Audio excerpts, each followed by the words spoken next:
પરમાર નટવરભાઈ ચુનીલાલ યથાર્થ કલા સાહિત્ય એજ્યુકેશન ટ્રસ્ટના પ્રમુખ તરીકે આજરોજ અમે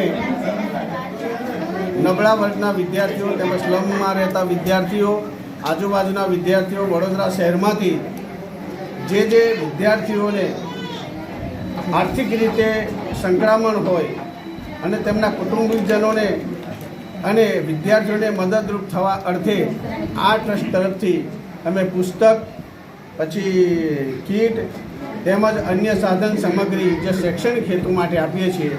વર્ષે એમાં ચોપડા વિતરણનું આ જે કાર્યક્રમ છે એમાં અમારા છોકરાઓ ખૂબ મજા આવે છે એમને। અમે બીજા બધા છોકરાઓને અમે ચોપડા આવી રીતે અપાઈએ છીએ અને મારા ગ્રુપમાં જેટલા પણ હોય છે અમારા સોસાયટીમાં કે કંઈ એ બધાને હું નામ લિસ્ટ આપીને આગળ કલા સાહિત્ય ટ્રસ્ટનું નામ બોલો। ટ્રસ્ટ આ ચોપડા અમે લેવા આવીએ છીએ, અમને ઘણો આનંદ થાય છે। બીજા બધા છોકરા બી લેવા આવે છે, અહીંયા સારું લાગે છે।